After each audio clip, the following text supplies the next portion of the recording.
Assalamualaikum warahmatullahi wabarakatuh.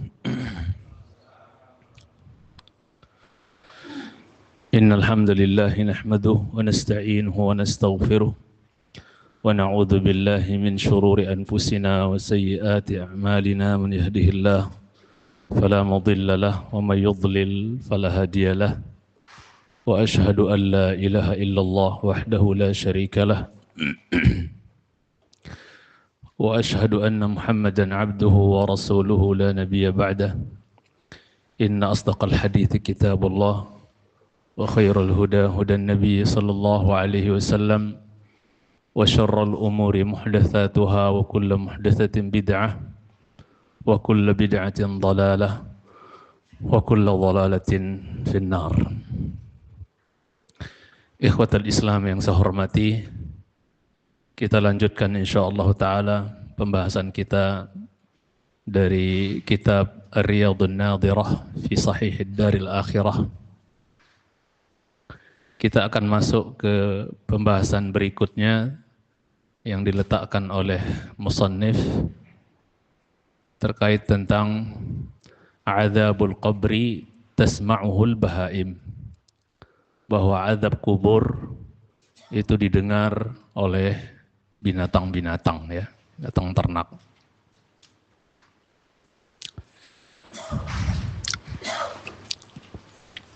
Kita sudah mengetahui bersama bahwa nikmat atau azab itu berlakunya setelah dhammah, setelah dihimpitnya orang yang ya dimasukkan ke dalam kuburannya.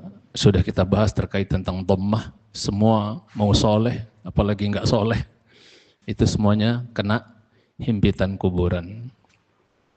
Pada akhirnya nanti setelah kelar urusan dengan malaikat, maka imma azab, imma ni'mat.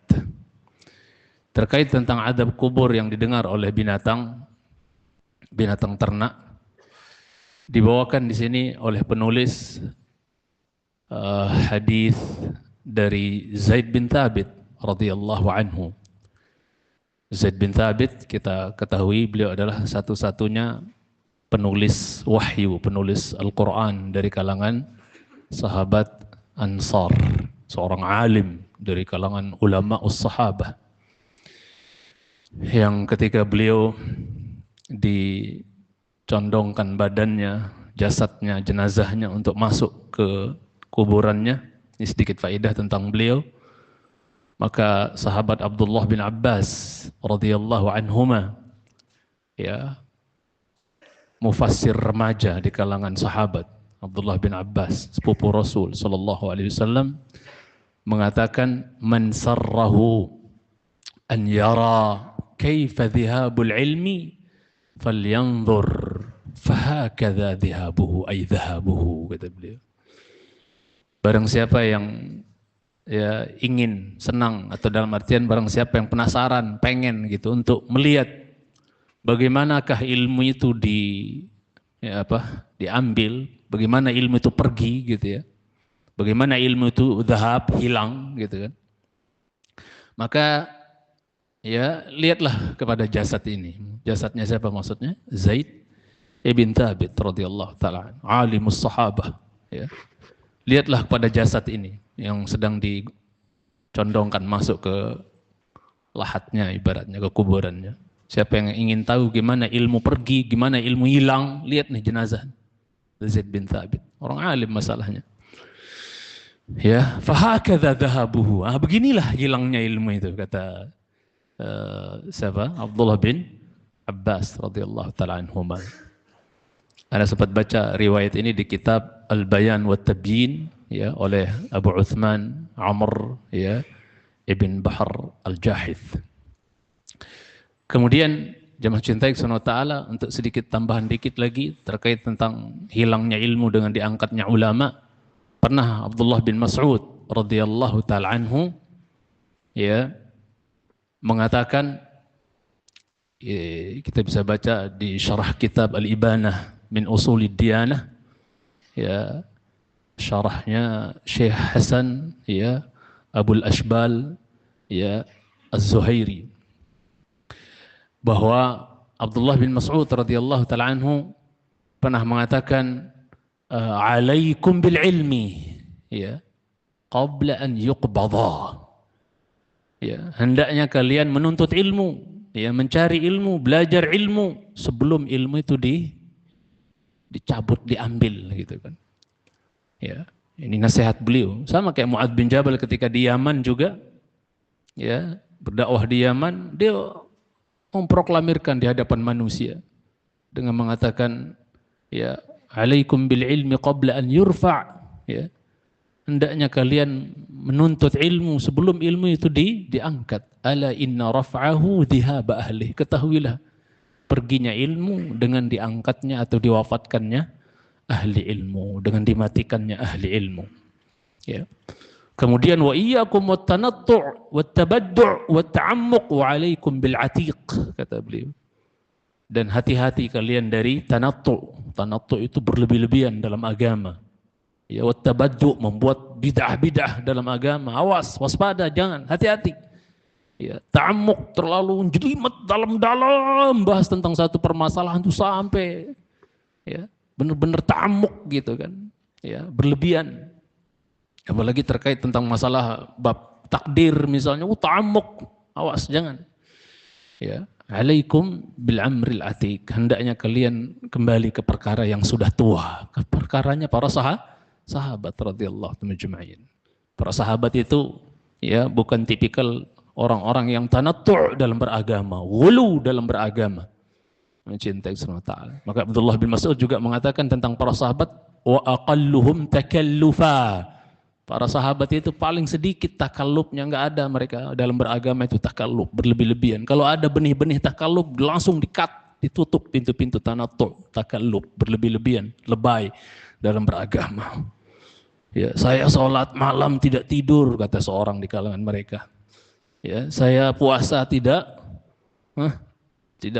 berbuka, saya saya tidak menikahi wanita, kata. Diselisih semua oleh Nabi SAW. Menunjukkan beliau ingin menutup rapat daripada pintu-pintu ghulu dalam beragama. Dari Zaid bin Thabit radhiyallahu taala anhu, beliau berkata, bainama an-nabiy sallallahu alaihi wasallam fi ha'itin li Bani Najjar. Manakala Nabi sallallahu alaihi wasallam sedang berada di ha'it. Ha'it itu hadiqah, kebun, gitu ya. Ketika Nabi sallallahu alaihi wasallam berada di satu kebun miliknya orang-orang Bani Najjar. Orang-orang Bani Najjar ini terkenal tukang kayu, jemaah. Mereka para tukang, memang kampungnya para tukang, gitu kan. Yo, mahat kayu, bikin, pokoknya yang berkaitan dengan pertukangan. Makanya ketika Nabi hijrah, agenda terbesar beliau yang pertama apa? Binaul masjid, bangun masjid. Baru nanti agenda kedua terbesar adalah al-ikha' bainal muhajirin wal ansar, mempersaudarakan antara muhajirin dan ansar. Ketika beliau pengen bangun masjid, butuh tukang enggak? Iya. Maka yang dipanggil siapa? Orang-orang Bani Najjar. Najjar itu tukang kayu artinya, jemaah. Yang terkenal, mereka turun-temurun tukang kayu. Ya, kayak kita di sini, negeri kita tukang cukur mekan yang terkenal mana kan? Yang paling terkenal? Garut misalnya. Contoh aja gitu kan. Bani Najjar. Ya. Kemudian jamaah cintai Subhanahu wa ta'ala, Nabi katakan ya kepada mereka, ya Bani Najjar, wahai Bani Najjar, thaminuna bihaitikum. Kasih harga untuk apa? Tembok-tembok kalian. Maksudnya apa? Kalau bahasa kita per meternya berapa nih? Gitu kan. Paham maksudnya? Ya. Coba thaminuni, ay thaminuna, kasih harga berapa? Ya, ibaratnya per meternya berapa nih upahnya gitu untuk bangun masjid. Allahu Akbar. Kata orang-orang Bani Najjar, kalau untuk rumah Allah nih ya, kata orang-orang Bani Najjar, la nas'alu ajraha ya illa minallah, katanya. Ya, kami tidak minta upahnya melainkan dari Allah, katanya. Sudahlah, kalau untuk rumah Allah mah enggak pakai. Ya, mencintai sunat. Itu kata orang-orang Bani Najjar. Kemudian ya, beliau sedang berada di kebun salah seorang di antara orang Bani Najjar gitu kan. Ala baghlatin lahu. Beliau berada menunggangi apa? Baghlah. Baghlah itu sejenis apa namanya? Baghlah itu kayak silangan, jemaah. persilangan antara kuda dengan keledai. Anaknya namanya baglah, ya. Bagaimana tentang hukum memakan baglah ini? Hah? Haram, jangan cinta ya. Kenapa? Ilatnya apa? Syubhat. Karena baglah ini lanangnya dari keledai, ceweknya dari kuda. Paham maksudnya? Ya, sedangkan makan keledai itu apa? Haram dari sisi maknya, ya. Maaf, dari segi bapaknya dia haram baglah itu. Tapi dari sisi siapa? Dari segi apanya? Betinanya, emaknya itu halal. Kuda boleh dimakan enggak? Ada khilaf memang, tapi yang sahih boleh. Dari segi emaknya boleh. Tapi dari segi bapaknya keledai enggak boleh. Berarti apa? Syubhat di sini. Ya, mukhtalat ibaratnya. Syubhat dia. Makanya para ulama mengatakan, ya, dalam kondisi seperti ini yang digolabahkan, yang didominankan sisi haramnya. Berarti lebih digolabahkan, didominankan dari sisi apanya? Dari sisi bapaknya, yaitu apa? Keledai, kata para ulama. Maka baglah itu hukum memakannya haram. Mencintai Allah Ta'ala. Beliau menunggang baglah. Ya. Wa nahnu ma'ahu, dan kami bersama beliau sallallahu alaihi wasallam. Kalau di kitab cetakan sini kayaknya ada kesalahan tulisan dah, Pak. Yang benar id hadat bihi. Kalau itu idja'ah, enggak tepat, salah tulis kayaknya, Pak. Idja'ah kan? Keliru. Yang punya kitab Arabnya keliru. Yang betul id hadat bihi. Maksudnya baglah itu apa? Miring gitu jemaah. Hampir melontarkan atau melempar Nabi kita sallallahu alaihi wasallam. Dia kayak apa ya? Ngamuk lah gitu ya, kayak enggak istiqrar, enggak anteng gitu kan, tapi kayak ngamuk atau gimana lah, pokoknya nakal lah gitu, bikin miring. Hampir Nabi kita sallallahu alaihi wasallam apa? Jatuh, ya. Fakadat tulqihi, nyaris dia melempar Nabi gitu, maksudnya bikin Nabi tersungkur jatuh gitu kan, mencintai Allah Ta'ala. Wa idza qabrun, tiba-tiba ada kuburan, ya. Ini nanti antum sudah feeling terkait dengan judulnya, udah feeling ya. Oh, ini keledai atau baglah ngamuk kenapa gitu kan? Dari judulnya aja antum sudah tahu ya kenapa dia sampai ngamuk. Nanti ada penjelasan Imam Qurtubi. Kenapa dia sampai ngamuk, nggak tenang sampai Nabi nyaris dia lempar? Kenapa jemaah? Ada kaitannya dengan kuburan di sini. Dia dengar orang yang sedang disiksa, mencintai kuburan orang kafir masalahnya. Coba antum lihat kitabnya. Ya, wa idza qabrun, tahu-taunya tiba-tiba ada kubur ya. Di kebun itu di kebun itu atau di bustan tersebut ada kubur, sittatun au khamsatun au arba'ah. Ya, sekitar ada 6 atau 5 atau 4 kuburan lah kira-kira. Ya. Kemudian kadza kana al-Hariri yaqul, beginilah demikianlah al-Hariri mengatakan, faqala man ya'rifu ashab hadhil aqbur. Nabi nanya, yang tahu pemilik kuburan ini siapa? Maksudnya isinya siapa nih? Yang dikubur ini siapa? Siapa yang tahu gitu? Kata Nabi SAW bertanya, faqala rajulun ana. Maka seorang sahabat mengatakan, ana tahu ya Rasulullah.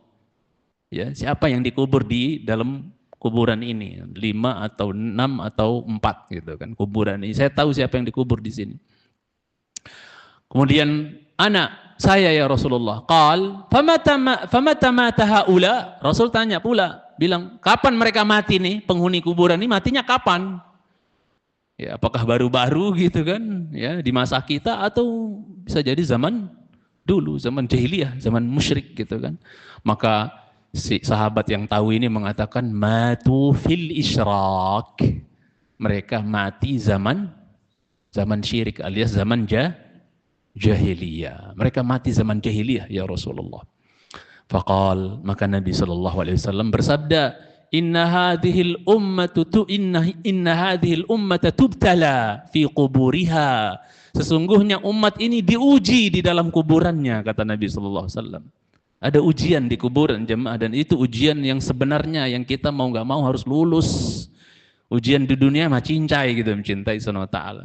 Ya, yang dibuat oleh dosenmu, ustadzmu, gurumu, cincai lah ibaratnya. Ini ujian yang hakiki, yang mau nggak mau kita harus lulus. Karena kalau nggak lulus di ujian alam barzah ini, alam kubur ini, yang setelahnya makin berabe.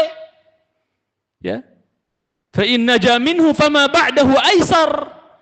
Kalau dia selamat di ujian alam barzah itu, alam kubur itu, yang setelahnya semakin enteng kata Nabi, semakin mudah insyaallah. Wa illam yanju fama ba'dahu asyad.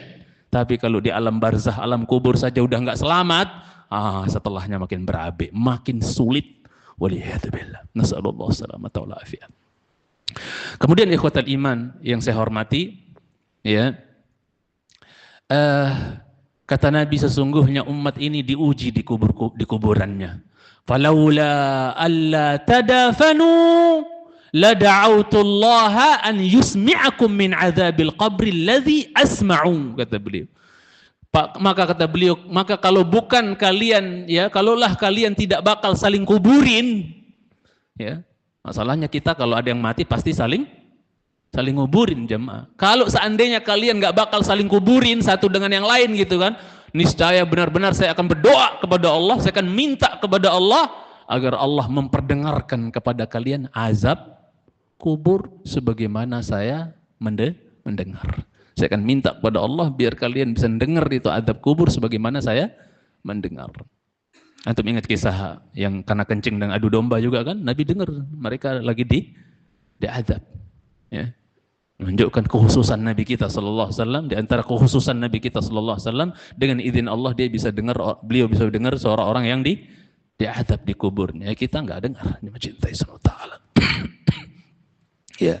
Jadi kalau bukan karena kalian kalau bukan karena kalian bakal saling kuburin maksudnya satu dengan yang lainnya, maka apa? Niscaya saya akan berdoa kepada Allah agar memperdengarkan kepada kalian azab apa? Azab kubur yang saya dengar, kata beliau sallallahu alaihi wasallam, ya.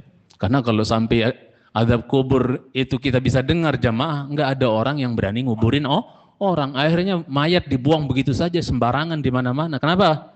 Enggak berani dikuburin. Nanti kalau dia orang jahat, orang jelek, orang maksiat, nanti apa? Masuk kuburan langsung langsung suara teriakan disiksanya terdengar, ya. Pada takut semua orang, nggak berani ada yang nguburin orang, pada dibuang semua jenazah kali. Yang dikuburin nanti kalau disiksa, diazab, kedengaran suara azabnya. Ya. Maka supaya manusia nggak ketakutan karena suara teriakan orang yang diazab itu, la ilaha illallah walau sami'u la sa'iqu.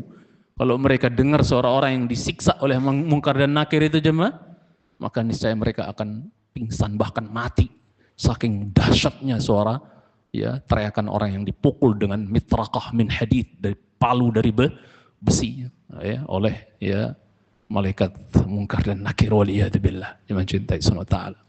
Ya, hadis ini bisa kita tarik beberapa faidah, ya, paling tiga faidah saya bawakan atau 4. Pertama, bahwasanya di antara sebab-sebab azab kubur adalah kesyirikan. Ini orang lagi disiksa enggak? Ini penghuni kuburan yang 5 atau 6 atau 4 tadi lagi disiksa enggak? Matinya di atas syirik. Berarti di antara sebab azab kubur adalah apa? Syirik. Itu enggak ada syak lagi, enggak ada keraguan, syirik. Orang karena pipis saja orang bisa diazab, bagaimana karena syirik. Akbarul kabair, dosa besar yang paling besar, yang mencintai Subhanahu wa taala. Yang kedua adalah apa? Di antara faedah yang bisa kita tarik adalah mendengar suara orang yang disiksa di alam kubur itu khususan siapa? Rasul kita sallallahu alaihi wasallam, tidak dengan manusia pada umumnya yang mencintai karena Allah tabaraka wa taala. Kemudian yang ketiga di antara faedah hadis ini adalah betapa sayangnya Nabi sallallahu alaihi wasallam terhadap umatnya. Ciri apa? Ini bisa diambil dari mana? Sayangnya Nabi kepada umatnya bisa diambil dari mana di hadis tadi? Beliau tidak berdoa. Kalau beliau berdoa, waduh, habis kita. Nggak ada yang bisa tidur. Ya, dengar suara orang disiksa, apalagi yang dekat-dekat Pondok Ranggon misalnya, atau yang kuburan mana misalnya, nggak bisa tidur sudah. Takut, semua seram, suara orang disiksa. Karena suara teriakannya dahsyat, dia mencintai karena Allah tabaraka wa taala. Jadi bentuk sayangnya Nabi, beliau nggak berdoa. Coba kalau berdoa, ya, Itu yang mencintai sunat. Yang terakhir sesuai dengan pembahasan bahwa binatang bisa dengar suara orang yang disiksa. Binatang ternak bisa apa? Bisa dengar suara orang yang disiksa di alam kuburnya. Jangan mencintai karena Allah Subhanahu wa taala. Kemudian ikhwatal iman yang saya hormati, wan Aisyah radhiyallahu anha qalat, ya, dari Ibunda Aisyah, hadis tadi diriwayatkan Imam Muslim jemaah yang saya hormati. Di dalam hadis yang lain, hadis Bukhari dan Muslim, bahkan juga Imam Nasai riwayatkan di sunannya, dari ibunda tercinta Aisyah radhiyallahu taala anha, Ummul Mukminin, Ummu Abdullah, ya, Aisyah radhiyallahu taala anha binti Abi Bakar As-Siddiqah binti As-Siddiq radhiyallahu anhuma.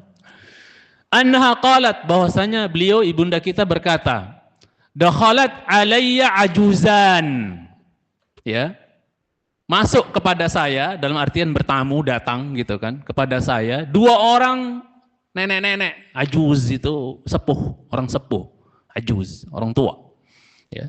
Dua orang min ajaizi Yahudil Madinah, dari wanita-wanita tua Yahudi di kota Madinah. Kita tahu di Madinah banyak orang Yahudi. Nabi kita bertetangga dengan orang-orang Yahudi. Bahkan kadang diundang makan oleh orang Yahudi. Datang nggak beliau? Ada yang siap di sini diundang sama orang tetangga musyrik kafir mungkin, ya, Yahudi atau Nasrani gitu. Ada yang mau siap datang? Ya. Nabi kita datang, ya, untuk apa? Menunaikan hak tetangga, hakul jar. Datang beliau. Beliau makan nggak sembelihannya? Hah? Makan, dimakan oleh Nabi Shallallahu Alaihi Wasallam. Nanya nggak Nabi kita? Tadi pakai Bismillah nggak ditanya. Enggak. Ya. Jangan membebani diri dengan sesuatu yang syariat tidak bebani. Oh, jangan makan ayam ini, ayam itu. Oh, kecuali ente lihat sendiri. Ya. Kalau kita nggak lihat, nggak ada taklif pembebanan syariat. Ya. Dan kehati-hatian itu bukan salah satu dari rentetan hukum yang ada. Jangan cintai Subhanahu wa taala. Jangan lebay. Kalau kita mau berlebih-lebihan hari ini, takallub hari ini jemaah pada telanjang semua kita nih. Pada nggak makan kita, cintai Subhanahu wa taala. Ya, kecuali yang kita tahu persis gitu kan, nggak pakai maksudnya disembelih untuk selain Allah dan seterusnya. Tapi kita makan. Kemudian jangan cintai karena Allah Azza wa Jalla. Dalam satu riwayat bukan dua orang nenek-nenek, tapi satu orang. Sebagian riwayat ya, yang datang itu satu orang wanita Yahudi, yang ketika dia datang, dia diminta sesuatu, hajat, kebutuhan sama Ibunda Aisyah, oleh Ibunda kita dikasih. Nunjukkan dermawannya beliau, dikasih oleh Ibunda Aisyah. Saking senangnya, sebagai bentuk terima kasih dia doakan Ibunda Aisyah dengan mengatakan, a'adzakillah min adzabil qabri. Semoga Allah melindungimu, hai Aisyah, dari azab kubur. Berarti orang wanita Yahudi ini tahu di situ ada namanya azab kubur. Kira-kira dari mana dia tahu? Kemungkinan besarnya dia bisa tahu ada namanya azab kubur dari mana? Dari Tauratnya lah. Dari kitabnya mereka, yaitu Taurat. Kitabnya Yahudi apa? Taurat. Dari Tauratnya dia tahu. Dia mencintai Subhanahu wa taala. Ibunda kita belum punya ilmunya waktu itu. Dia pikir di alam kubur itu yang ada hanyalah ganjaran secara umum gitu. Tentang ada azab atau enggak ada azab, dia belum punya ilmunya. Makanya dia nanya nanti sama Nabi Shallallahu Alaihi Wasallam. Ya, makanya kita jadi suami harus siap ditanya oleh istri kita dalam perkara-perkara hukum. Makanya suami harus ngaji, harus belajar. Jangan supaya apa? Ditanya oleh istrinya perkara-perkara yang sepele, hal-hal yang ringan dalam urusan hukum. Aduh, nanya ustadz dulu, belajar makanya. Ya. Kita berusaha untuk belajar sehingga ketika istri kita nanya tentang hal-hal yang ringan, mungkin tentang hukum-hukum tertentu, kita bisa memberikan jawaban. Mencintai Allah Ta'ala. Dan itu bentuk qu anfusakum wa ahlikum nar secara umum. Allimuhum wa addibuhum, tafsirnya. Ajarkan mereka dan didik mereka adab. Tafsirnya Ali bin Abi Thalib tentang ya ayyuhalladzina amanu qu anfusakum wa ahlikum nar. Mencintai Allah Ta'ala. Nah, ibunda kita nanya sama Nabi, ayu'adzabu ya an-nasu fi quburihim ya Rasulullah. Emang benar orang disiksa di kuburnya? Ada orang disiksa di kuburannya ya Rasulullah? Maka dikasih tahu oleh Nabi SAW. Ya, faedahnya bagi kaum ibu-ibu hendaknya apa? Semangat belajar, semangat ngaji, biar banyak tahu. Ibunda kita, masya Allah, mencontohkan di sini. Nanya, emang benar orang disiksa di kuburan? Ada yang orang disiksa di kuburan ya Rasulullah? Ketika dia dengar orang Yahudi ini, biasanya kan namanya orang ya jemaah, namanya orang beriman. Kalau dengar omongan dari orang kafir, langsung yang ada pikirannya apa? Ngibul kayaknya nih, kafir juga, pasti ngibul nih. Nah, biasanya begitu kan? Ketika kita nggak sama keyakinan mungkin sama orang, begitu dia ngomong langsung apa? Ah, pasti bohong semua. Begitu kan biasanya. Ya. Maka apa? Di sini Nabi SAW apa? Seolah-olah mau mendidik Aisyah bahwa kalau kebenaran yang diucapkan, siapapun yang mengucapkannya apa? Yakini dia sebagai sebuah kebenaran. Bukan berarti setelah itu Aisyah disuruh ngaji sama wanita Yahudi itu. Paham maksudnya? Ya. Tapi ketika yang diucapkan adalah sebuah hak, maka apa? Yakini itu sebagai sebuah hak. Sebagaimana ya Abu Hurairah ya di hadis Bukhari, Nasa'i dan Ibnu Khuzaimah diajarin ayat kursi sebelum tidur. Siapa yang ngajarin? Syekh Abu Bakar. Siapa yang ngajarin? Setan. Diterima nggak sebagai sebuah kebenaran? Harus. Shadaqaka kata Nabi. Wa huwa kadzub. Nabi benerin. Dia benar. Dia yang dia omongin sama kamu itu benar. Tapi tetap saja dia adalah seorang kadzub, pendusta. Kadzub itu apa? Faul, kadzub, tukang dusta. Cintai kesana ta'ala. Ya, tukang dusta. Kemudian ikhwatal iman yang saya cintai karena Allah tabaraka wa taala, kita lanjutkan baca hadisnya. Ya. Faqalata, maka dua wanita Yahudi yang tua ini ngomong, "Inna ahlal quburi yu'adzabuna fi quburihim." Ya. Sesungguhnya ahli kubur, penghuni kuburan itu disiksa di kuburan mereka. Maksudnya ada penghuni kubur yang disiksa gitu kan. Ya. Faqalat ay qalat fakadzabtuhuma wa lam an'am an usaddiqahuma katanya. Maka aku dustakan keduanya. Aku enggak percaya. Yang ngomong Yahudi. Wanita Yahudi gitu. Yang langsung main enggak percaya aja gitu. Yahudi gitu kan. Ya. Maka aku dustakan kedua-duanya dan saya tidak merasa nyaman untuk membenarkan mereka gitu kan. Enggak, pasti Yahudi kafir juga enggak benar. Ngibul gitu kan. Buat-buat, ngadi-ngadi kalau bahasa Jawanya ya. Bener ya, ngadi-ngadi. Ngada-ngada itu apa? Ngadi-ngadi. Saya enggak merasa nyaman untuk membenarkan mereka berdua. Fa kharajata, setelah hajat mereka kelar, ya. Mereka keluar berdua. Wa dakhala alayya Rasulullah sallallahu alaihi wasallam, dan masuk ya mendatangi saya siapa? Rasul, suami beliau tercinta sallallahu alaihi wasallam. Faqultu, maka aku bilang sama Nabi, ya, cerita, ya Rasulullah, wahai Rasulullah, inna ajuzaini min ajaizil Madinah qalata, sesungguhnya dua orang tua ya sepuh gitu ya, nenek-nenek maksudnya dari nenek-nenek kota Madinah, dari kalangan Yahudi tadi.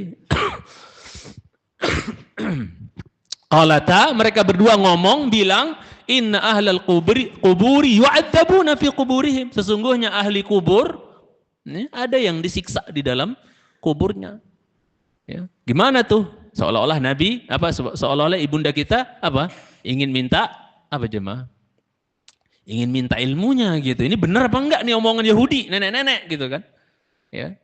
Bahwasanya ada orang disiksa di kuburnya gitu kan, di alam kuburnya. Qala Nabi sallallahu alaihi wasallam, maka Nabi sallallahu alaihi wasallam bersabda jemaah menjelaskan shadaqata. Apa artinya? Mereka berdua benar, shadaqata. Enggak mentang-mentang Yahudi yang ngomong. Pokoknya kalau Yahudi yang ngomong benar enggak benar yang pasti salah sudah gitu. Enggak. Fair. Wala yajrimannakum syana'anu qaumin ala alla ta'jilu, ya. Jangan karena kebencian kita terhadap satu kaum terus kita membuat kita tidak berlaku fair, tidak berbuat adil. Kalau memang benar ya bilang aja benar, dia mencintai karena Allah Subhanahu wa taala, ya. Salah ya salah, benar ya benar walaupun Yahudi yang ngomong gitu kan. Shadaqata, dua-duanya benar kata kata Rasulullah sallallahu alaihi wasallam. Wa innahum yu'adzabuna 'adaban. Ini syahidnya sekarang bahwa azab kubur bisa didengar oleh binatang ternak.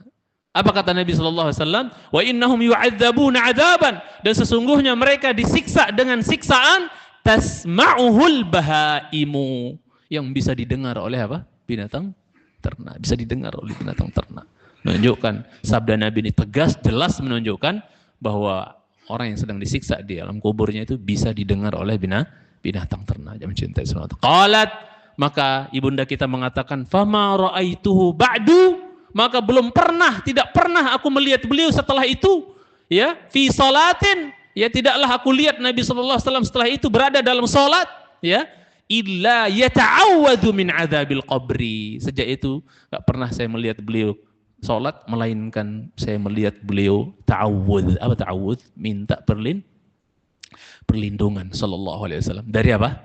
Dari adab kubur yang biasa kita lakukan sebelum salam. Allahumma inni a'udzubika min adzabi jahannam wa min adzabil qabr wa min fitnatil mahya wal mamat wa min syarri fitnatil masiih ad-dajjal. Ya, saya sering sampaikan Syekh bin Baz punya pendapat doa ini wajib hukumnya.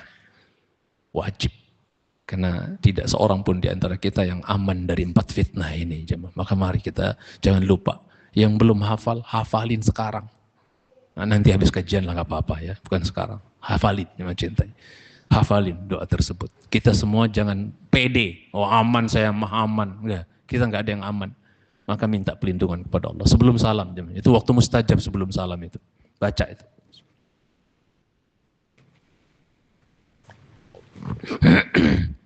Selain Nabi kita juga berlindung dari dosa dan hutang sebelum salam. Ya.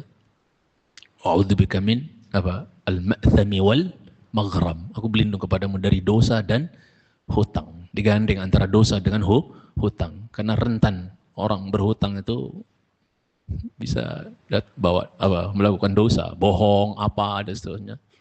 Besoknya tahun kapan? Cintai sunnah ta'ala. Taib. Kemudian ikhwatal iman yang saya cintai karena Allah tabaraka wa ta'ala. Qala al-Qurtubi, berkata Imam al-Qurtubi, qala ulama'una, telah berkata para ulama kita, wa innama hadat bihil baglatu lima sami'at min sautil mu'adzabin wa innama lam yasma'hu man ya'qilu minal jinni wal insi liqaulihi alaihi salatu wassalam laula an tadafanu al-hadith. Ya. Kata Imam Al-Qurtubi rahimahullah, salah satu di antara pawang-pawang ulama apa jemaah? Tafsir. Ya, kita semua tahu tafsir beliau, tafsir Al-Qurtubi. Bahwa ulama kita berkata, hanya saja bagelah beliau, apa tadi? Begal beliau sallallahu alaihi wasallam. Itu apa? Ngamuk-ngamuk sampai hampir melempar Nabi sallallahu alaihi wasallam.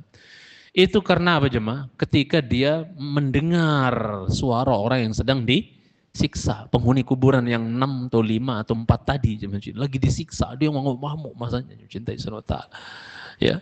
Kemudian ikhwatal iman yang saya cintai, wa innama lam yasma'hu man yaqilu, hanya saja orang yang berakal tidak bisa mendengar suara orang yang dia apa? Disiksa itu minal jinni wal insi, baik di kalangan jin maupun kalangan ins. Thaqalain istilahnya ya, thaqalain itu jin dan manusia. Mereka nggak bisa dengar berdasarkan sabda Nabi sallallahu alaihi wasallam tadi. Alasannya adalah sabda Nabi tadi sallallahu alaihi wasallam yang mengatakan apa? Sekiranya kalian nggak bakal saling kuburin. Masalahnya kita pasti saling nguburin, jangan cintai sunnah ta'ala. Lah kalau bisa didengar, repot. Nggak ada orang yang berani nguburin orang. Jangan dikuburin, ntar dia teriak lagi. Ya, berisik, serem dan seterusnya. Allah musta'an. Ya, Fakatamahullah subhanahu wa ta'ala anna, maka Allah sembunyikan, rahasiakan, Allah tidak memperdengarkan suara teriakan siksaan orang yang disiksa di alam kubur itu dari kita. Allah nggak mendengarkan, Allah sembunyikan, umpetin lah ibaratnya. Hatta natadafana, supaya kita saling apa jemaah? Kita saling kuburin, nggak takut untuk nguburin, yang mencintai saudara kita. Hatta natadafana, supaya kita apa? Saling menguburkan bihikmatihil ilahiyah, dengan hikmah ya Allah Subhanahu wa taala, ya hikmah ilahiyahnya Allah Subhanahu wa taala, dan juga kelembutan rabbaniyahnya Allah, kelembutan rabbaniyahnya Allah. Li ghalabatil khaufi inda sima'ihi. Karena apa?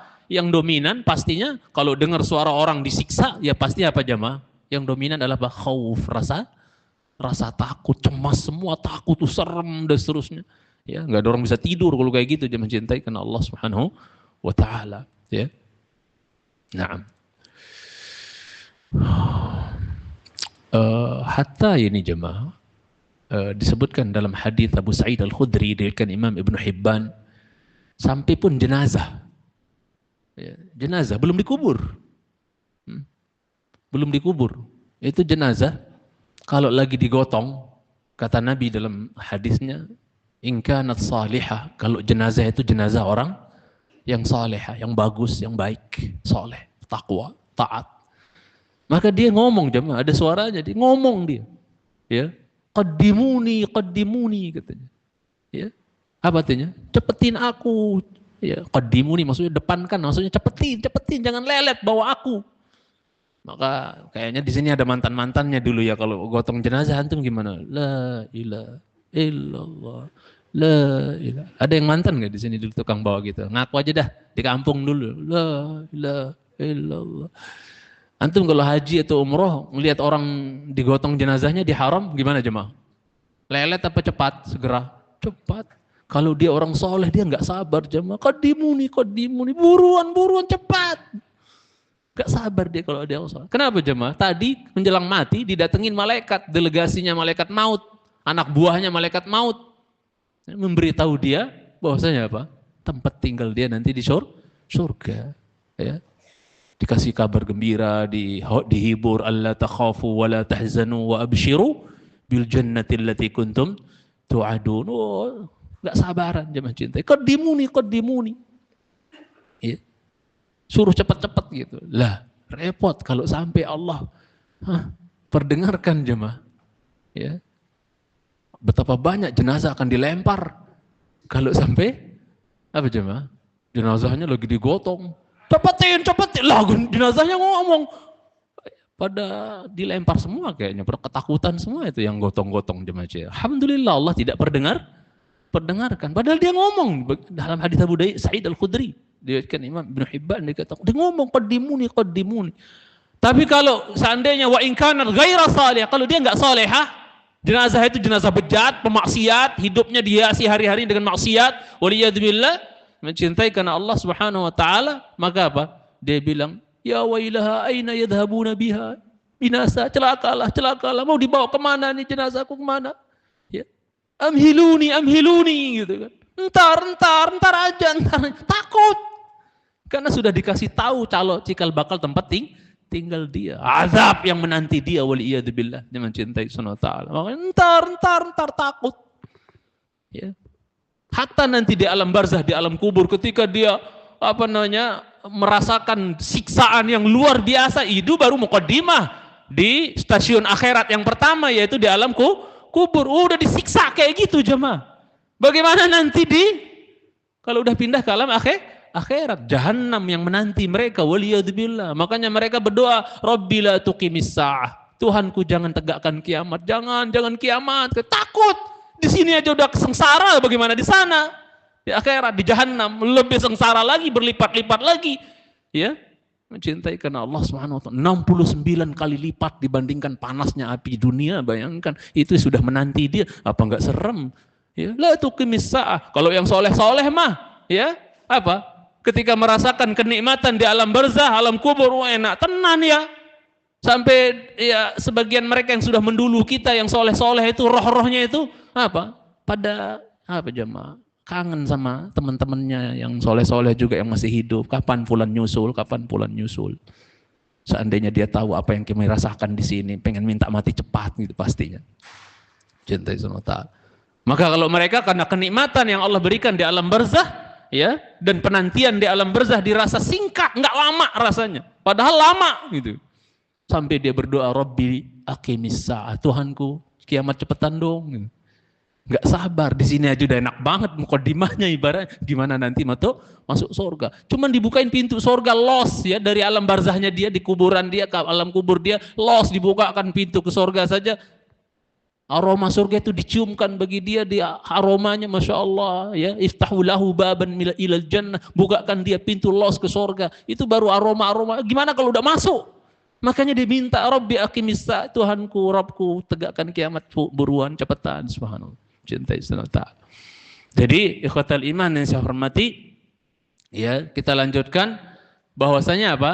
Ya, li ghalabatil khaufi inda sima'i. Pasti orang takut kalau dengar suara orang disiksa, ya takut dia mencintai SWT. Fala naqdiru 'alal qurbi minal qabri lidafni. Kita enggak akan mampu untuk dekat ke kuburan untuk nguburin orang, takut nanti jangan-jangan baru dikubur udah langsung teriak nih. Ya. Aw yahlikal hayyu inda sima'ihi, atau yang masih hidup malah mati gara-gara dengar kerasnya teriakan orang yang disiksa. Saking kerasnya, pingsan orang kita dengar suara gelodok aja yang petir kadang-kadang, tiba-tiba kan kadang-kadang ya cedar gitu, kaget kita kadang mencintai SWT.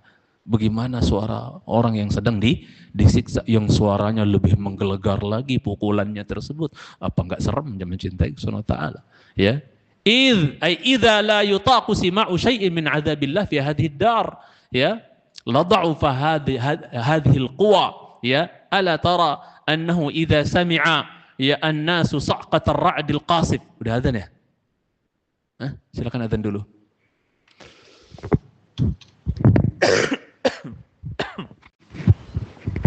Alhamdulillah wassalatu wassalamu ala Rasulillah wa ala alihi wa sahbihi wa man wala, amma ba'd. Jadi kata beliau di sini, kita nggak akan mampu untuk dekat dari kuburan untuk mengubur kalau kayak gitu, kalau seandainya bisa didengar gitu kan suara orang yang disiksa itu, atau orang yang masih hidup bisa mati ketika mendengarnya, jemaah. Ya, ya. Kalau seandainya dia nggak mampu gitu untuk mendengar sesuatu yang sesuatu dari atau bagian dari ya azab Allah Subhanahu Wa Taala di dunia ini saja, ya, karena lemahnya kekuatan yang mencintai SWT. Sebagai contoh di sini diberikan, kalau orang dengar suara apa jemaah? Suara gemuruh halilintar atau apa? Guntur bahasa kita ya, apa? Atau petir gitu kan. Itu saja sudah cukup membuat orang apa jemaah? Waduh, ya kagetnya minta ampun. Saya nggak tahu di Cilangkap itu, nggak tahu kalau di sini ya, nggak tahu di daerah Cilangkap itu kok kayaknya langganan ya di situ jemaah, maksudnya ya mau-maunya Allah sih ya, terserah Allah ya, cuman nggak tahu, sampai mertua saya ngomong di sini nggak normal ya katanya, bahasa orang awam ya, ini kayak nggak wajar di sini katanya, petirnya kalau serem ya macam geluduknya kadang-kadang, apalagi kita misalnya di lantai 2 kayak gitu, itu ini banget ya, kayak nyamber-nyamber di kaca rasanya cintai SWT, kenceng banget. Ya, sering banget di situ. Saya nggak tahu kalau daerah sini. Sama, iya, sering sekali mencintai SWT.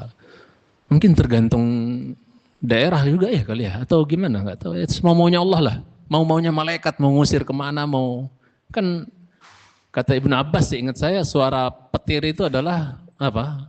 Pecutnya siapa? Malaikat yang mengusir apa?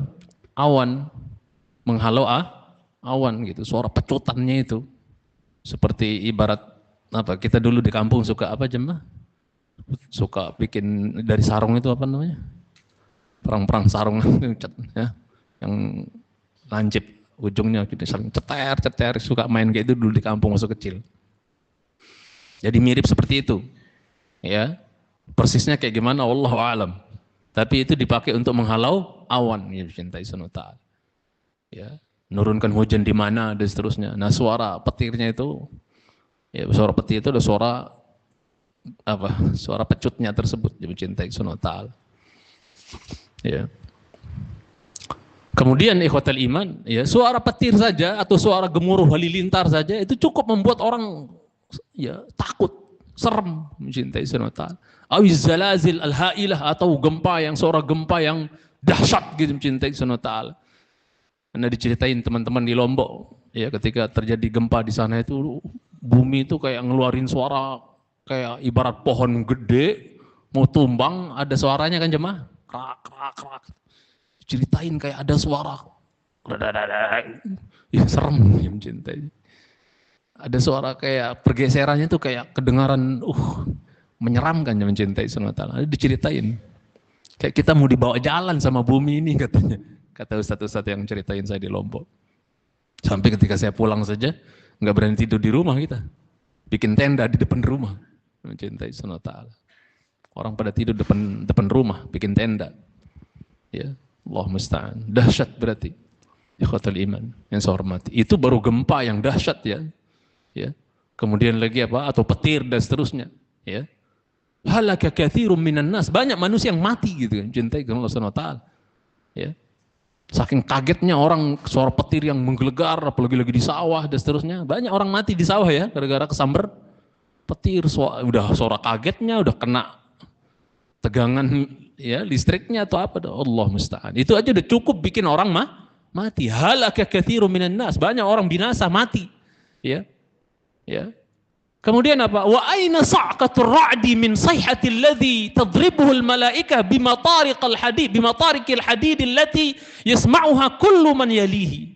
Ya. Gimana posisinya? Maksudnya perbandingan antara suara halilintar tersebut, gemuruh halilintar tersebut ketika dibandingkan dengan suara teriakan orang yang dihajar oleh apa? Malaikat. Dipukul dengan apa kata beliau di sini? Dengan palu dari besi. Dia mencintai Subhanahu wa ta'ala yang suara pukulannya didengar oleh siapa yang di sekelilingnya, ya, yang di sekitarnya, yang di dekatnya. Dia mencintai Allah Subhanahu wa ta'ala. Oh, lebih dahsyat lagi berarti. Maha suci Allah yang menjadikan suara orang disiksa itu nggak bisa didengar oleh tsaqalain, jin dan manusia, tapi bisa didengar oleh binatang. Kita nggak tahu, bisa jadi kalau antum dengar suara anjing yang melolong kayak suara nangis, bisa jadi. Ya, bisa jadi mencintaikan Allah tabaraka wa ta'ala. Dia mendengar suara orang yang disiksa. Kita selesaikan satu paragraf lagi. Wa kana min ahli ilmi wal amali rahimahumullah annahum dafanu mayitan. Ini cerita.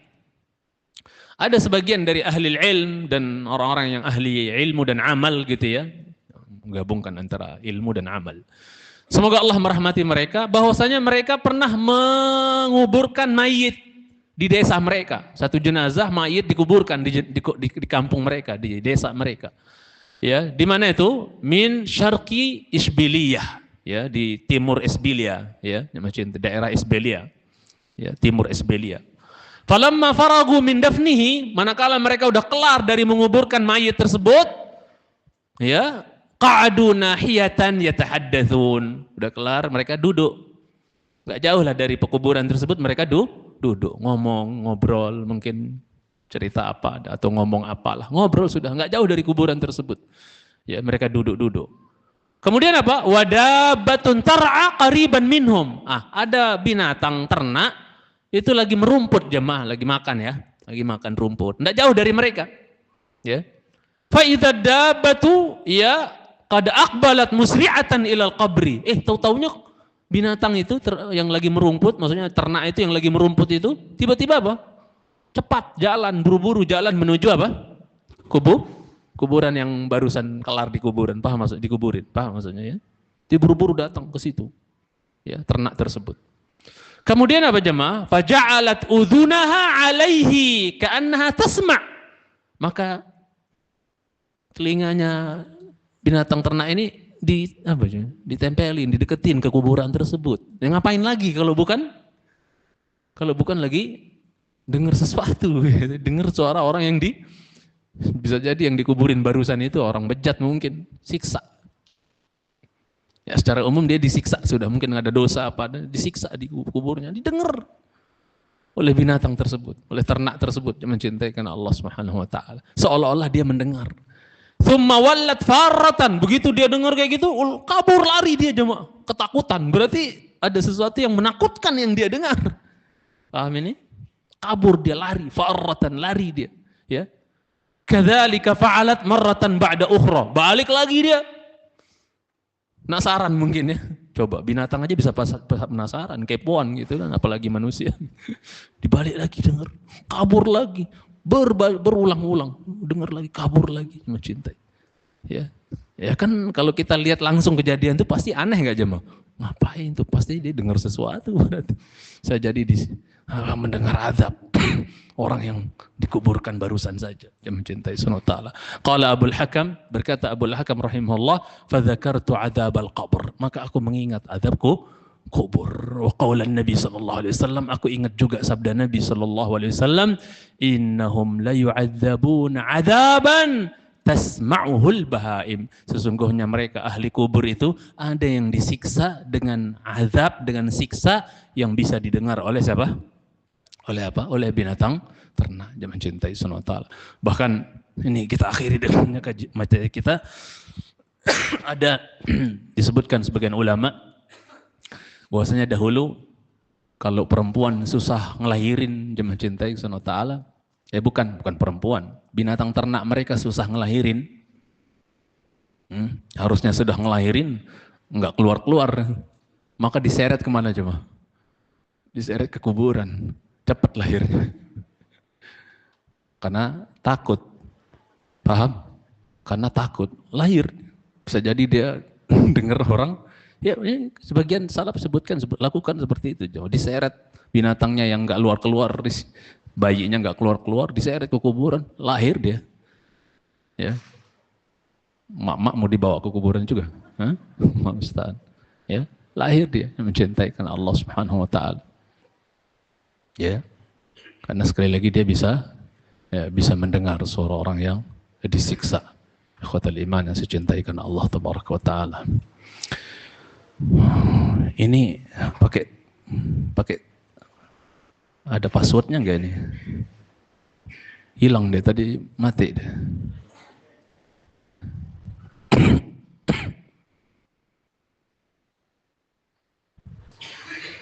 Oh ya.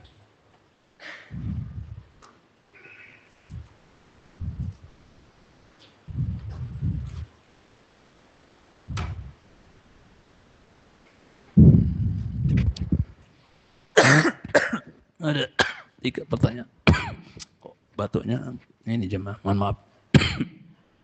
Batuk kering. Yang pertama di sini,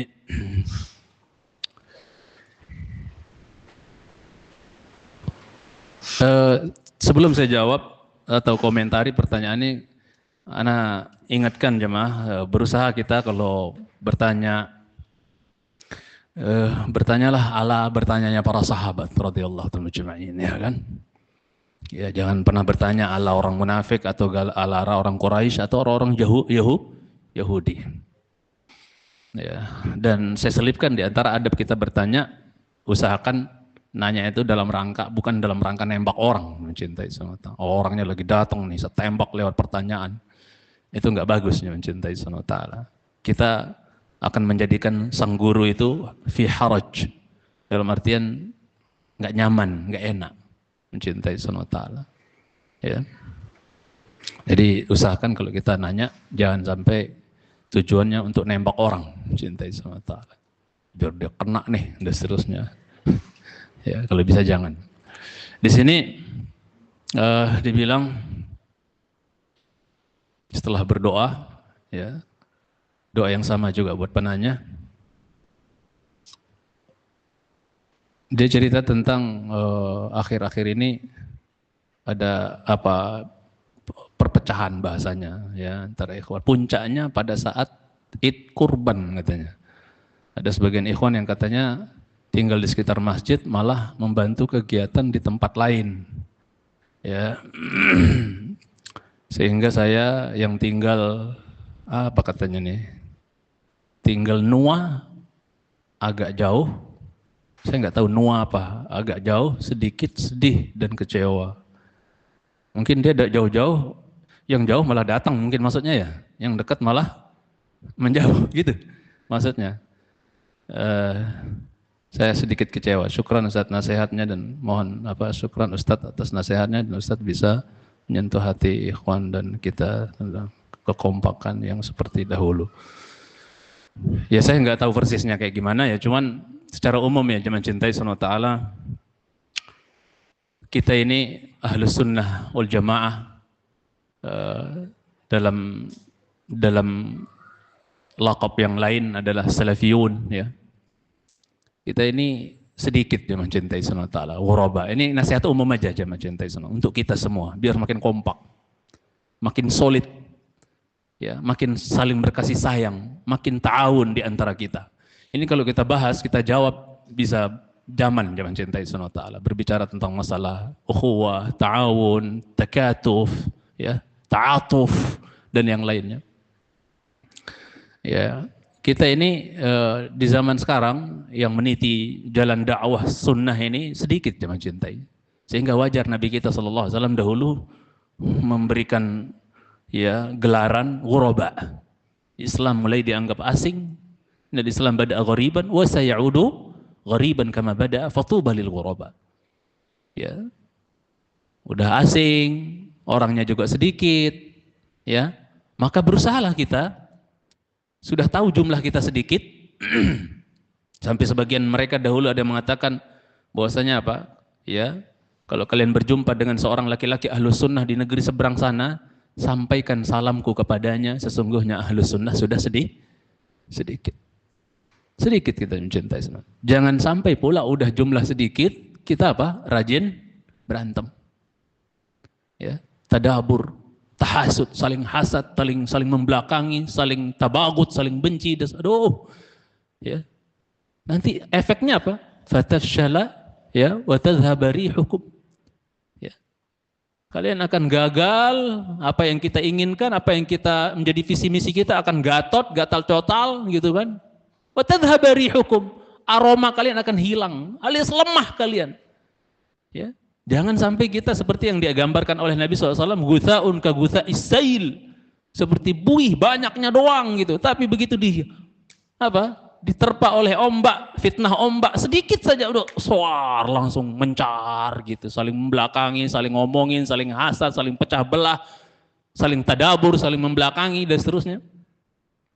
Ya, kita nanti mau sholat sebentar lagi, imam kita menghadap kepada kita, di situ saja nggak boleh kita saling membelakangi. Maksudnya sunnahnya imam itu menghadap kepada makmum, itu saja kita jangan saling membelakangi. Itu hal-hal yang barangnya sepele kelihatannya mencintai. Bagaimana dalam berukhuwah, bersaudara, ya, jangan sampai kita saling benci, saling ya, tahasud, saling hasad, saling tadabur dan seterusnya. Ya. Kunu ibadallah ikhwana, kata Nabi SAW. Jadilah hamba-hamba Allah yang bersaudara, akur, guyub gitu kan. Ya, mencintai Subhanahu wa ta'ala. Dan itu bisa tampak dari kita saling ta'awun. Dan Allah perintahkan itu. Harusnya kita terdepan dalam mempraktekkan wa ta'awanu 'alal birri wat taqwa wa la ta'awanu 'alal itsmi wal udwan. Kita terdepan harusnya, ngaji sunnah ini terdepan mempraktekkan itu semua, nas-nas itu semua, mencintai Subhanahu wa ta'ala. Ya. Kita sudah sedikit, jangan pula kita kita udah gharib, sudah sedikit, ya ghuraba, tambah pula kita berantem, sudah semakin pecah, makin lemah kita mencintai Subhanahu wa ta'ala. Ya. Kenapa kita sekarang nahan-nahan, kadang dai-dai ustaz-ustaz nahan gitu, tidak sepokal di zaman dulu, di zaman sunnah begitu kokoh kuat, ya. Ya. Sehingga pokal, sampai dulu orang ngomong man zawwaja karimatahu bimubtadi'in faqad qata'a rahimah. Enteng aja ngomong kayak gitu zaman dulu, zaman salaf, sunnah kuat. Siapa yang menikahkan anak putrinya dengan pelaku ahli bid'ah, pelaku bid'ah, maka dia telah memutuskan tali silaturahim dengan putrinya. Enak aja ngomong kayak gitu kalau dulu, kuat sunnah. Sekarang antum ngomong kayak gitu di masyarakat umum, golok semua keluar. Mencintai Subhanahu wa ta'ala. Ya. Sebagian mereka dahulu enteng aja zaman dulu, kuat, sunnah rame, kuat, banyak. Ya. Ada yang berani mengatakan saya bertetangga sama anjing dengan babi lebih baik daripada saya bertetangga dengan ahli bidah. Nyantai aja ngomong kayak gitu zaman dulu. Kuat, sunnah rame, banyak, dominan. Langka kita dapatkan sekarang kan di negeri kita, terutama tempat-tempat yang sunnah mendominasi. Paling yang saya tahu itu di Sembalun sana, di Lombok Timur, di dekat Rinjani situ tuh. Siapa yang pernah ke Sembalun di sini? Di situ mayoritas ahlus salafiyin sunnah yang mencintai. Antum ke sawah orang cadaran, antum belanja di pinggir jalan cadaran. Kalau penasaran pergilah ke sana. Takutnya nggak mau pulang antum. Kalau di situ, ya Allah, panjang umur kalau tinggal di situ jemaah. Karena di antara sebab panjang umur itu tinggal di tempat yang udaranya masih bagus. Bagaimana ungkapan Umar bin Khattab radhiyallahu ta'ala anhu. Satu rumah di Rukbah di Taif itu, tempat subur, itu lebih saya sukai dibandingkan 10 rumah mewah di Syam. Ya, mencintai Subhanahu wa ta'ala. Ya. Kita lemah, kita masih sedikit jemaah. Kalau dulu ngomong kayak gitu di zaman dulu santai aja. Sekarang untuk ngomong saya bertetangga dengan anjing dan babi lebih baik daripada bertetangga dengan ahlul bidah. Oh, kelar antum. Rumah antum kelar dah. Kita lemah masalah sedikit. Kita udah sedikit jemaah. Mbok dirawat, dipupuk, ukhuwah kita, persaudaraan kita, guyup. Ya, bukankah kita harusnya terdepan mempraktikkan Muhammadur Rasulullah walladzina ma'ahu. Siapa ma'ahu? Sahabat. Asyidda'u 'alal kuffari ruhama'u bainahum. Ada masalah di antara mereka, sebegitu cepatnya kelar tapi para sahabat. Bisa nggak kita kayak gitu jemaah? Jangankan zaman sekarang, cepat terjadi hal-hal yang bisa membuat ada muncul masalah, cepat sekali, banyak hari ini jemaah. Zaman sekarang, zaman sahabat aja ada, sampai di masjid, sampai kelihatan urat lehernya tuh tunjuk-tunjukan. Ada Nabi padahal, ya, sampai Nabi bilang, Inni la'alamu kalimatan law qalaha hadha la dhahaba anhu ma yajid. Sungguhnya aku mengetahui satu kalimat yang kalau orang yang lagi marah berat ini ngomong, ucapin kalimat itu, hilang darinya amarahnya. Lau qala a'udzubillahi minasyaitonir rajim. Sekiranya dibilang a'udzubillahi minasyaitonir rajim. Itu kalangan sahabat terjadi, tapi begitu cepat guyub. Islah. Allah berfirman, "Was-sulhu khair." Damai, islah itu sangat bagus sekali, indah. Allah yang bilang, kita harus terdepan mempraktekkan itu. Katanya mengikuti Quran Sunnah. Ya kan? Kita harus terdepan. Ya. Kita manusia, makhluk sosial jemaah, ada aja problem, ada masalah, tapi hendaknya kita cepat apa? Guyub. Antum ingat siapa? Abu Dzar bilang sama seorang sahabat, ya benar sauda, anak perempuan hitam. Siapa yang nggak sakit hatinya mak-maknya kalau ini ya berantem, jangan bawa mak orang. Lapor sama Nabi, dia nggak terima. Oh, dipanggil Abu Dzar. Innaka mru'un fika jahiliyah. Abu Dzar, kau orang yang pada dirimu masih nemplok karakter jahiliyah. Suka ta'ir, ngejek orang, menghina orang dengan bawa-bawa emaknya dan seterusnya, mencintai. Apa salah emaknya?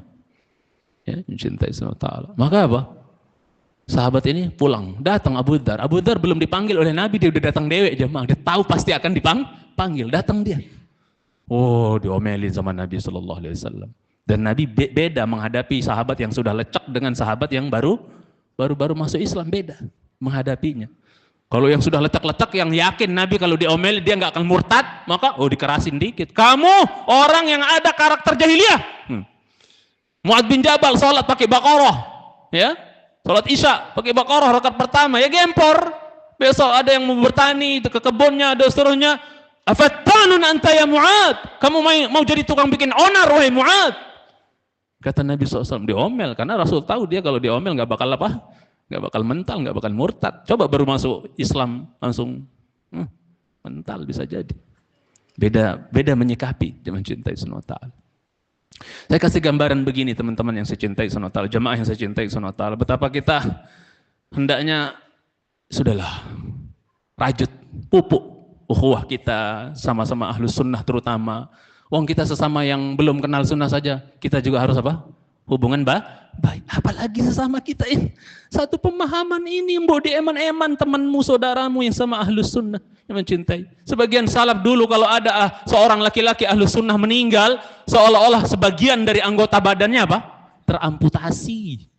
Sebegitu cintanya mereka sesama saudara mereka. Ya. Ada masalah di tengah-tengah mereka, tapi begitu cepat mereka guyub, islah, yang mencintai karena Allah tabaraka wa taala. Mau kemanain ayat innamal mu'minuna ikhwatun fa aslihu baina aslihu, cintai. Ya. Sebab-sebab yang bisa menjadikan kita guyub itu tolong dirawat, mencintai. Dulu biasa kalau korban misalnya rame, ikhwan pada datang, ana senang, ana sana sendiri di Masjid Hijau itu, ana melihat ikhwan-ikhwan pada ngumpul rame, bahkan kita bikinin baju panitia gitu kan, beberapa orang tuh seneng. Ya. Bahkan kalau bisa antum adakan tuh rehlah kemana, ya teman-teman DKM-nya atau masjid panitianya apa, ikhwan, adakan momen-momen yang bisa merajut apa ukhuwah kita, memperkat ukhuwah kita jemaah.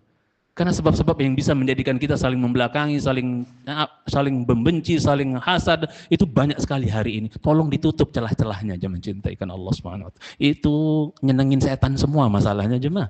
Karena perpecahan itu yang menghembuskan siapa? Syaitan. Sebagaimana syaitan menghembuskan perpecahan di tengah-tengah persaudaraan antara Yusuf dengan saudaranya. Setan kan yang punya biang kerok itu. Maka kalau terjadi perpecahan di tengah-tengah kita, ada ya saling ini saling itu di tengah-tengah kita, yang disalahkan pertama kali adalah siapa? Setan, jemaah. Dia biang kerok awalnya itu. Dia menghembuskan permusuhan tersebut. Dia yang kita salahkan pertama kali sebelum yang lainnya. Ya kata iman cintai Subhanahu wa taala. Ya. Sebab-sebab yang bisa membuat guyub dan seterusnya itu kita hidupkan, yang mencintaikan Allah Subhanahu wa taala. Saya kasih antum gambaran begini, betapa Nabi itu sangat merawat persatuan, persaudaraan, kekompakan, kesolidan antar para sahabat, terutama antar ustadznya. Para dai-nya sahabat. Siapa contohnya? Abu Dzar. Mu'adz bin Jabal, mohon maaf. Mu'adz bin Jabal dengan siapa? Abu Dzar, ketika dikirim ke mana? Ke Yaman untuk berdakwah. Apa pesan Nabi SAW kepada mereka berdua? Ini contoh saja, ini pelajaran kita ambil dari sini. Kata Nabi SAW, "Tatawa'a wa la takhtalifa." Kalian guyub nanti di sana ya. Ini cuma 2 loh ustadznya padahal yang dikirim. Sekarang ustadz rame amat. Ya. Untuk merawat persatuan mereka, persaudaraan mereka bukan suatu yang mudah, mencintai Subhanahu wa taala. Ini cuma 2 dai-nya dikirim ke sana. Nabi udah patenin, pantelin, dinasehatin, dibekelin bener-bener. Kalian akan berdakwah di sana nanti, biar sukses dakwahnya, biar anteng, nyaman, dakwahnya lancar dan seterusnya. Tatawa'a, kata Nabi, saling bahu-membahu kalian. Bukan saling hajar, bukan saling tendang, saling tatawa'a. Saling bahu-membahu, saling bantu, saling sokong kalian. Bikin hubungan yang baik di antara kalian berdua di sana. Koordinasi yang baik berdua kalian di sana. Wala takhtalifa. Jangan berselisih, jangan berantem, jangan berpecah di sana dan seterusnya. Itu pesan Nabi kepada 2 dai yang dikirim ke Yaman, dia mencintai Allah Taala. Karena kita punya tujuan besar. Tujuan kita lebih besar dibandingkan permasalahannya atau hal-hal yang mungkin berbau huzub nasiyah pada diri kita, itu lebih besar. Tujuan kita lebih mulia dibandingkan kita mengedepankan ego masing-masing. Karena ada maslahat ini, maslahat itu, terus kita ego-egoan dan seterusnya. Tujuan kita lebih besar. Hendaknya hal-hal yang berbau ya keegoan dan itu kita kalahkan. Kita punya tujuan yang lebih besar. Yaitu apa? Mewujudkan ya umat Yaman di sini nih bertauhid, mencintai Subhanahu wa taala. Itu. Ini apa namanya? Secara umum mencintai Subhanahu wa taala. Ala kulli hal, kalau bisa sih suasana-suasana, dia bilang di sini suasana-suasana dulu yang guyub, ikhwan pada ngumpul, kalau bisa dibangun lagi, mencintai Subhanahu wa taala. Biar kelihatan bahwa kita memang salafiyin ini benar-benar kompak, solid, yang mencintaikan Allah Tabaraka wa Ta'ala. Ya. Kita ambil pelajaran lah dari bagaimana para sahabat ketika bangun Khandaq, saling ada kamu aja, dia aja, begitu. Kita nyantai-nyantai, enggak, semuanya terjun, jemaah. Bahkan dalam kondisi lapar-laparan mereka itu, jemaah. Lapar-laparan juga terjun. Udah gitu, panutan mereka siapa? Rasul jadi penonton, jadi mandor. Suruh enggak, terjun. Dan ustadznya harus nyontoin. Tahadduts bi nikmatil. Mohon maaf, anak sampai dibekem kayak gini, sakit sampai sekarang tangan anak. Gara-gara apa? Motong punggung sapi. Apa tuh? Punggung sapi namanya. Kaget mungkin tangan anak pakai kampak tuh. Orang bayangkan satu mesin cuma satu yang pemotong pakai mesin itu cuma satu. Punggung sapinya segunung. Ikhwannya bapak-bapaknya yang ngurus cuma satu. Ya gemper dia, pulang-pulang sakit dia. Bisa tipes dia nanti kalau dihabisin tuh. Lah kan kasihan. Maka yang tipis-tipis punggungnya kita bantu. Terus-terusnya. Jangan ustadz masjid hijau gitu. Nih habisin. Potong. Apaan itu ustadz? Ya, udah nggak boleh nyentuh darah. Nggak boleh nyentuh sapi. Cintai Subhanahu wa taala. Abdullah bin Mas'ud kurang alim apa dia? Ahli tafsir, ulama sahabat. Ikut terjun, potong apa, kena darah, kena daging pakaiannya. Ya, dipakai sholat malah itu pakaiannya. Nggak najis berarti kan? Nyontoin jamaah cintai sunota. Ya, supaya guyup, mau lihat Ustadz aja ikut misalnya, ikut aja Ustadz aja turun, kita masa singgah. Dibangun lagi jemaah biar guyup, rame. Al-mu'minu qawiyun bi akhihi. Orang beriman itu kuat karena saudaranya.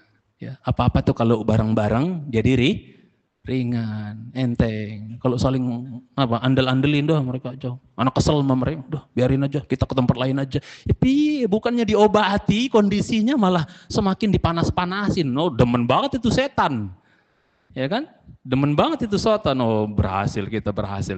Sudahlah ya kawan, kita sedikit perbaiki kondisi yang kalau memang ada kondisi-kondisi seperti kita perbaiki. Guyup lagi, tetur sapa lagi, salam lagi, ya. Guyup lagi, bersama lagi, urus apa bareng-bareng. Lihat, bangun masjid dulu Nabi sallallahu alaihi wasallam, Ammar bin Yasir, semua sahabat terjun. Ya, bahkan Nabi sallallahu alaihi wasallam ikut gotong batu bata tanah mentah itu, dari bata yang tanah mentah, bukan yang dibakar ya, mentah. Nabi kita ikut gotong, semua ikut gotong sambil mereka mengucapkan rajz gitu, syair-syair gitu kan. Mencintai untuk menyemangati gitu kan, subhanallah, mencintai subhanahu wa ta'ala. Ya kita contohlah salaf kita, para sahabat, masya Allah, bareng-bareng gitu. Ya, lah gimana kalau kita dipanggil untuk jihad? Udah mereka aja lah, biarin aja. Nggak bisa jemaah, harus bareng-bareng. Ya, dulu yang punya karakter suka nyempal dari jamaah itu, dari pasukan itu siapa yang punya karakter nyempal itu jemaah? Oh, biarin aja, matilah mereka. Siapa yang punya karakter kayak gitu dulu? Terutama di perang Uhud. Siapa tuh? Saya nggak bilang yang ke tempat lain korban punya ada benih munafik gitu, enggak. Cuman saya pengen kasih faedah yang punya karakter suka nyempal dulu itu siapa jemaah dulu? Orang-orang munafik, ya. Gak mau mereka. Oh ini mati bunuh diri nih katanya, tinggal para sahabat di perang 300 bayangkan. Tadi 1000 jumlahnya, pergi pulang pergi balik 300, jadi berapa? 7.000 bayangkan. Sampai terjadi apa yang terjadi di perang Uhud itu jemaah. Padahal Allah mensinyalir, nggak usahlah mereka ikut perang jemaah. Yang penting nongol aja di situ, nampak gitu kan. Itu saja udah cukup bisa membuat musuh gentok. Banyak nih juga, lumayan jumlahnya.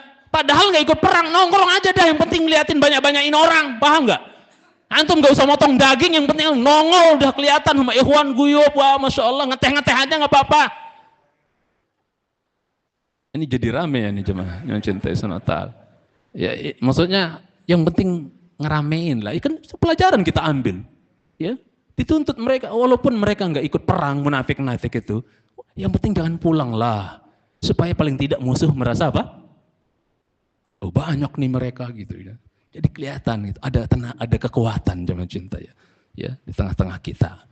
Guyup lagi lah. Kalau memang ada hal-hal yang berbau, guyup lagi. Dan memang kalau kata Imam Syafi'i rahimahullah, siyasatul bahaim ahwanu min siyasatin nas. Kadang-kadang ngurus binatang ternak itu lebih gampang dibandingkan ngurus manusia. Satu pertanyaan terakhir aja ya, cuma udah selesai aja. Ya, udah malam soalnya. Jadi kata beliau, kalau binatang ternak kan gampang jemaah ya. Tinggal dihalau-halau aja dah. Ngikut rame-rame gitu. Kalau manusia, enggak, aku mau lewat sini, enggak, aku maunya begini, enggak, punya cara pandang wijahatun nazar masing-masing jemaah, akhirnya terjadi gitu. Tapi itu jangan dipelihara jemaah cintai sunnatal. Jangan dipelihara. Kalangan ulama saja sadis perselisihan di antara mereka ya.